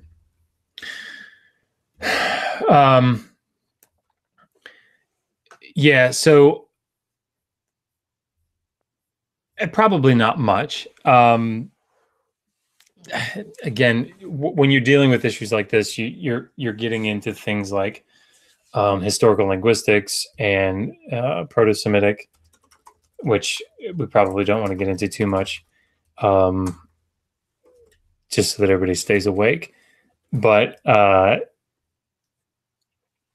a lot of this it just sort of depends on, the Masoretes they produced a system. They're not the only vowel pointing system that's out there, right? And actually, I think I talk about this in my textual criticism series on the Old Testament. I think. I don't remember which video it was, though, which is more than less than unhelpful. Emmanuel Tove will talk about this in his volume on textual criticism. as will the other. I cite several, I think, different textual criticism of the Old Testament books. So you can take a look at those things, but right? That probably wasn't terribly helpful, but. Ergo cogita, what a novel thought to supply sources when making claims. It is novel. Trevor Lunn, if either of you were holding tennis rackets, this would look like a cast reunion of an off-Broadway version of No No Nanette.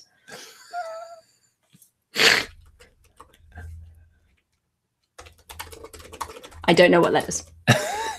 I figured that was a British thing, so I was staying silent.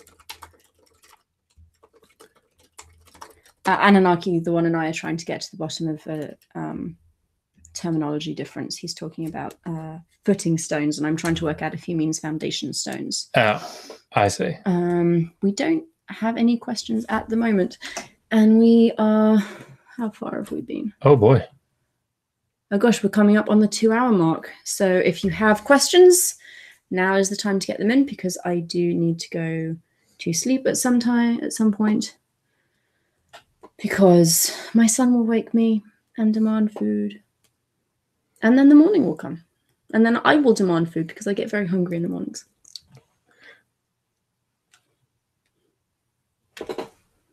I feel good. I feel good. Yeah. I don't know if you guys enjoyed this. I enjoyed it. But I don't know. I was waiting for a time to release this. So the plan is, by the way, with this presentation, it's one of the reasons that I'm serious about your comments, your critiques. If you think that things could be clearer, you think we could go into more detail about some of these things, because what I want to do is put together a video just like this, and we'll script it all out, and Megan and I will probably actually be on the screen, with it in the background, interacting with it, that sort of thing. So we wanted to run it by everybody and kind of get your thoughts on it. So please, any thoughts that you have, I'm very interested in them. Cadaver Splatter asks how we feel about ancient Mesopotamian hats. They look rather stylish, and he rather likes the divine horned cap. I'd like a divine horned cap. They look awesome. It would mean that I was a goddess. I really just want anything Naram Sin-like that reveals my right butt cheek. Oh, Naram Sin. Gingercore 69, do your Sumerian languages videos include MSL? Not right now, which seems weird since that's what I wrote my dissertation on. But I really want these things to be approachable. Approachable, that's not the right word. Accessible, thank you. So here's the plan. Video series. I just finished recording the answer key for lesson 7. Yep. 7 this morning. That should go up sometime tomorrow. Lesson 8 should go up next Saturday. I think we're going to do 11 lessons total in the first round. And I'm writing the grammar. I'm writing the Learn to Read Sumerian book chapter by chapter as I go. By the way, our Patreons have access to that. As I finish a chapter, I take the unedited version, and Megan puts it in PDF format up on wherever the website it goes. Our website. They're on our website. Our website. And so the plan is to write grammar number 1, Learn to Read Sumerian Volume 1, which won't be incredibly long. It's intended to not be that way. And it will give you all the basics, right? I'm staying away from, there are a lot of times that I only talk in the grammar about the singular forms. I don't talk about the plural forms of certain suffixes or something. And what I say is, at a later time, we're going to deal with the plurals, because the singular is the one that you're going to see most of the time. And then what we're going to do is do volume 2. Which will include plurals and MSL, and that's right. And we'll do a video series to match it. So we're going to do beginner, intermediate, and then advanced. That's the plan. So there will be MSL. There isn't any currently, but there will be. Akos Eris, are you guys going to be on any shows this week? Yes. We're on the non-sec on Tuesday. We're being interviewed by somebody tomorrow. We are? Oh no, I'm interviewing Dr. Al-Rashid. Oh, not tomorrow. I'm sorry. I'm It's thinking tomorrow. it's Sunday.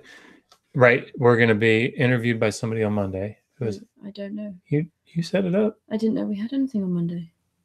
Oh, you're totally right. Craig. Ha. Wow, I'm glad you said that. I forgot. Craig Reed. Craig Reed. I don't know what his channel is off the top of my head. But I will put it on Twitter and on our Facebook page. We can find out, though. What is it? I'll work on that now. So we're going to be on Craig Reed's show, which is, seems like a really nice guy. And I'm sorry. It's going to take me a while. Oh, Shannon Q was on his show. Kyle Curtis was on his show. Right. Anyhow. We'll be on the non-sec on Non-sec Tuesday. on Tuesday. We're doing ancient Mesopotamian letters. So we're going to read special letters from different people throughout history, Mesopotamian history. So some of these old Assyrian letters between the merchants and their wives, that sort of stuff. And then on the 12th, I will be on Skylar's show, co-hosting. I think I'm just kind of be more in the background, maybe in an advisory capacity. I don't know, or like not advisory, like a resource capacity when he discusses. He's having a chat with Mike Winger, so that should be good. November 12th. What else? I don't know. I know that Lord Rael is going to be coming up at some point. That'll be exciting. That will be exciting. I feel like there are other things that we're doing.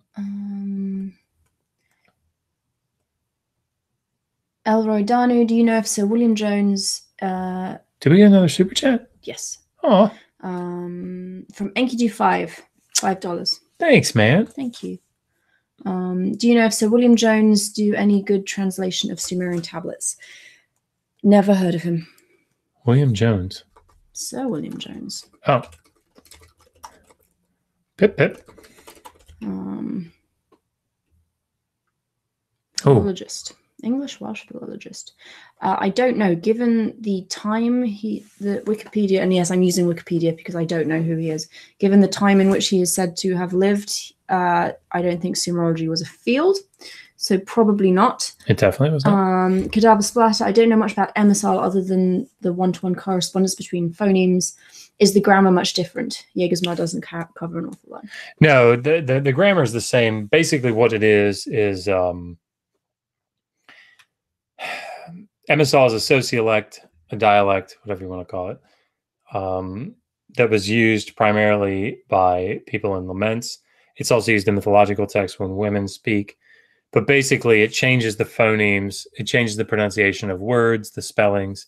So, inim, word is ena eng three different signs. The word dinger, which is just one sign, is tim three me air. But again, it's we don't have to go into the rationale behind it, but it's used. It was used by it's the sort of the domain of the Gala priests who there's question about their gender, but they are in charge of lamenting, which there are videos up on our channel about this. But no, I can definitely teach MSL. The grammar is mostly the same, though, right? Yeah, it is. And actually, there's a pretty decent list of MSL words on EPSD. It's got its own separate section. It says ES at the top left. Those are MSL words. You can read my dissertation. Nudge, nudge, wink, wink. Say no more, say no more. What else we got? Elroy Danu, Sir William is said to be the father of modern linguistics. Is this news to you? It is, because actually we're not linguists. Linguistics is an entirely separate field. Even in Assyriology, we're not linguists, we're philologists. Yeah. Which is a little different. So no, I had not heard of him. Hopefully that wasn't a shot at us. That's okay if it was. Trevor Lunn, the best type of presentation: informed, informative, interesting, and illuminating, and with millinery to boot. He likes our hats. With what? Millinery hats. Wow. I didn't know that word. People know good words. This is my Shugara. I said it wrong on purpose. Just in case anybody was concerned. Steve Kemble, why is there a private video in the Learn to Read Sumerian playlist? I don't know. I will look at that. Oh, is that is it private or deleted? I know there are a few that we deleted that didn't then delete off the playlist. I'll check that. I don't know. Sometimes there are videos that go up just for the Patreons.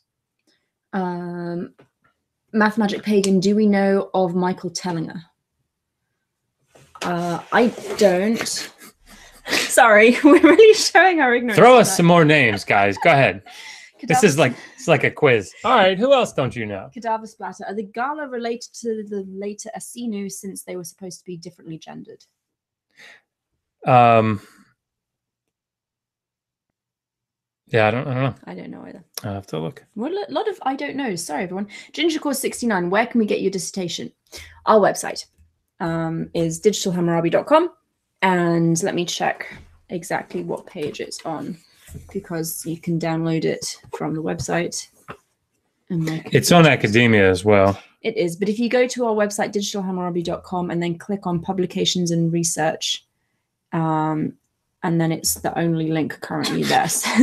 That paper that I wrote will go up. There we go. So you can download it from there. Zombie Robot Sheep, 2 hours and I haven't seen your child. He is asleep. Yeah. He is very asleep. Thank God. He's not been sleeping recently, so I'm very happy. Yeah. Sorry, I'm looking at that. Nope. Yeah. All right. What are we looking at? Asinu? Yeah. Josh is investigating. I shouldn't do this on air. Sorry. I'll look it up and we'll talk about it later. But I'm still interested. I think we will call it a night. As it is 9:30. We've covered all the questions that have come up. So, yes. So, thank you all for joining us. This was lots of fun. Indeed. I like talking about Sitchin with you guys. It's reassuring, honestly, that there are so many people who are willing to laugh at fiery rocket ships. And you guys asked. And make jokes about the moon. Amazing questions. Fantastic questions. Great comments. Yeah. We can't answer them. Yeah. So please like the video. Yep. If you haven't subscribed, please do so.